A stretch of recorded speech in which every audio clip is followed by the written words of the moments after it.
Hello viewers, and welcome to the Animation Therapist channel. Today we will conclude our conversation on perfectionism.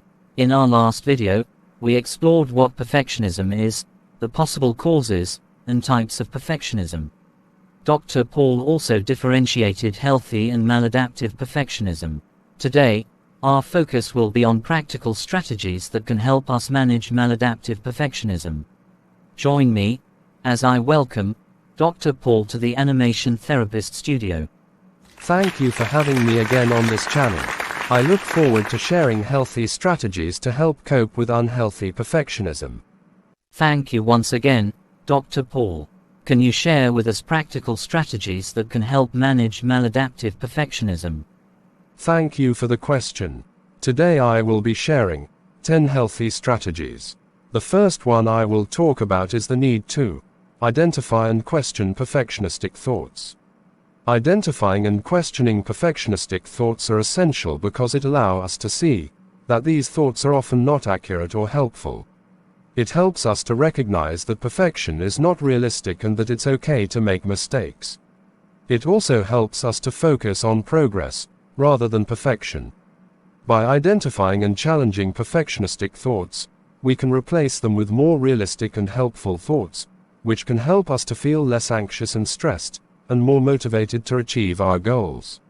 One important aspect of identifying and questioning perfectionistic thoughts is the concept of reframing.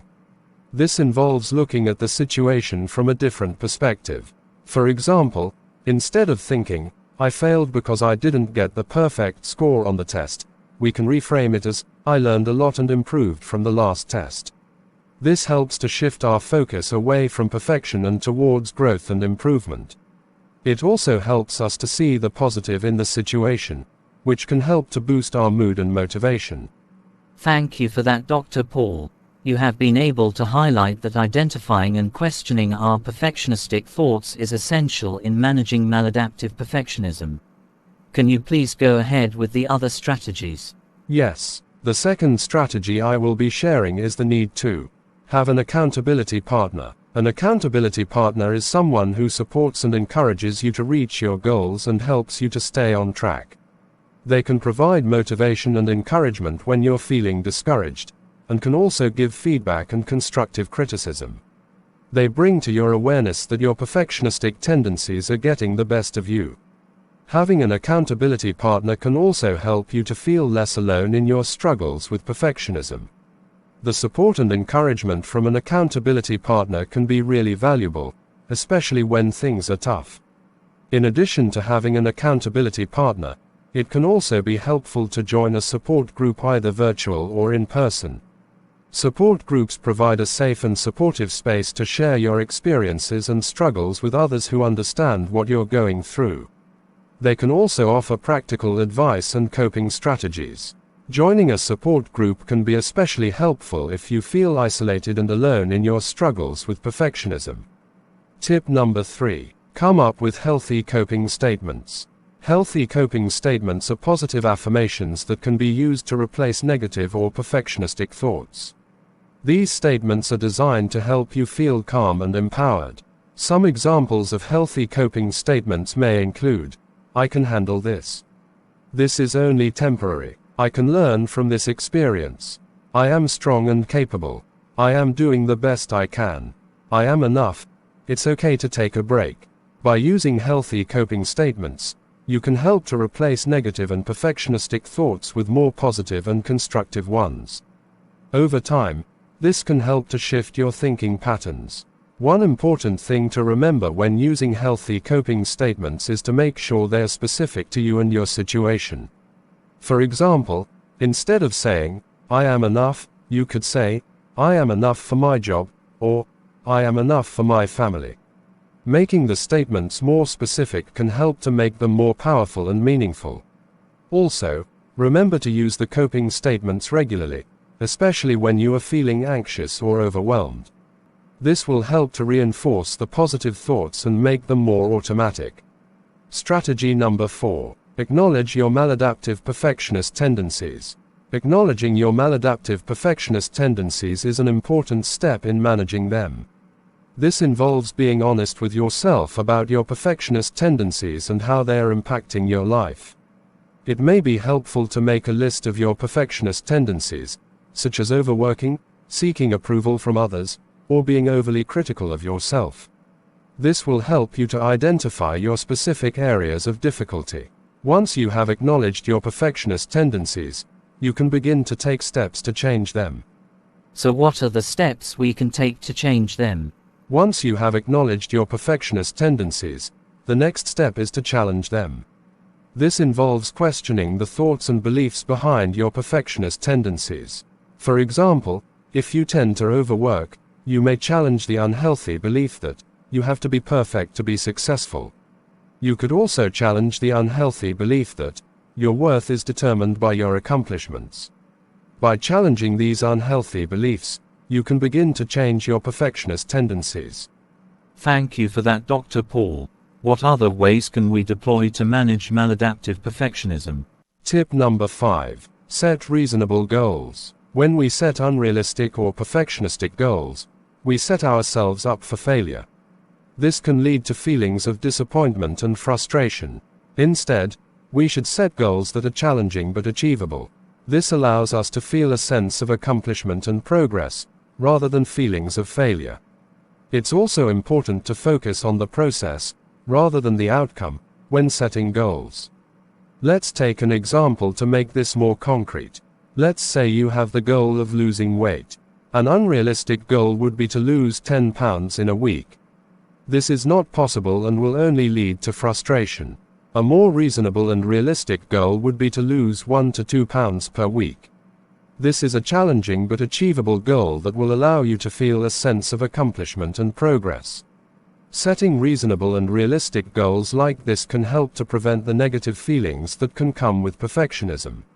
Strategy number 6. Accept mistakes. Mistakes are a normal and inevitable part of life, and they can be valuable learning experiences. When we try to avoid making mistakes at all costs, we miss out on the opportunity to learn and grow. It's important to accept that mistakes are part of the process and to view them as learning opportunities, rather than failures. Another aspect of allowing yourself to make mistakes is learning to accept imperfection. Perfectionism often stems from a belief that things must be perfect to be acceptable. This can lead to a lot of stress and anxiety. Learning to accept that things don't have to be perfect can help to reduce this stress and anxiety. It's okay if things are not perfect, and it's important to remind yourself of this. Can you briefly note a few ways to accept imperfection? There are a few practical ways to start practicing acceptance of imperfection. One is by practicing self-compassion. This means being kind and understanding towards yourself, rather than being critical. You can also practice mindfulness, which is about being present and accepting of the moment, without judgment. Finally, you can try to focus on the process rather than the outcome. Strategy number 7. Focus on the positives. Perfectionists often focus on what they did wrong, or what went wrong, or what they couldn't achieve, rather than what went right. But this can lead to a lot of unhappiness and distress. By focusing on the positive, you can begin to appreciate and enjoy what you have done well. This can help to boost your mood and increase your feelings of self-worth. One way to shift your focus from the negative to the positive is to start a gratitude practice. This can be as simple as taking a few minutes each day to think about or write down what you are grateful for. This can help you to appreciate the good things in your life and cultivate a more positive mindset. You could also try to focus on the progress you have made, rather than the end goal. Tip number 8. Feedback. When we seek feedback, we can gain valuable insights into our performance and gain a more realistic perspective on our abilities. This can help to reduce our perfectionist tendencies and allow us to see ourselves more objectively. When seeking feedback, it's important to focus on constructive feedback rather than simply praise. Constructive feedback is specific and actionable, and it helps us to identify areas for improvement. This is much more valuable than general praise, which can reinforce perfectionist tendencies. For example, instead of saying, "Great job," more constructive feedback would be, I liked the way you handled that client. You were very patient and knowledgeable. Another aspect of getting feedback is learning to receive it graciously. This can be difficult for perfectionists, who may be afraid of criticism or feel defensive when receiving feedback. However, it's important to remember that feedback is not an attack, it's an opportunity to learn and grow. When receiving feedback, it's helpful to thank the person for their time and to ask clarifying questions to make sure you understand the feedback. Strategy number 9. Avoid unhealthy comparisons. Comparing ourselves to others is a common trap that perfectionists fall into. We may compare our abilities, achievements, or even appearance to others, and feel inadequate as a result. This can be very detrimental to our self-esteem and can fuel our perfectionist tendencies. Thank you, Dr. Paul. Just to get a more detailed explanation, can you please share with us how we can avoid unhealthy comparisons as a way of managing maladaptive perfectionism? Thanks for that question. To avoid this trap, it's important to focus on our journey and progress, rather than comparing ourselves to others. Another way to avoid unhealthy comparisons is to recognize our strengths and achievements. We can make a list of our strengths and things we're proud of, and refer back to this list when we start to compare ourselves to others. We can also remember that everyone is unique, and there is no one, right, way to be successful or happy. Another important tip is to recognize that everyone has flaws, and that's okay. Perfection is an unattainable ideal, and it's more valuable to strive for growth and improvement. We can also remember that perfectionism is not a healthy or productive way to live. It can lead to burnout, low self-esteem, and even depression. We can remind ourselves that it's okay to be imperfect and that we are enough just the way we are. The 10th and final tip I will be sharing is the need to seek professional help. For some people, maladaptive perfectionism can be a serious problem that requires professional help. This is especially true if it's causing significant distress or affecting daily functioning. A mental health professional can provide support and guidance and can teach specific strategies for overcoming perfectionism. In some cases, medication may also be recommended. Another thing to keep in mind is that it takes time and effort to change our thinking patterns and behaviors. It's not something that happens overnight. With that in mind, it's important to be patient and kind to yourself as you work on managing your perfectionism. Celebrate small victories, and don't beat yourself up if you have setbacks. Thank you, Dr. Paul, for this psychoeducation. Thank you for watching and supporting the animation channel.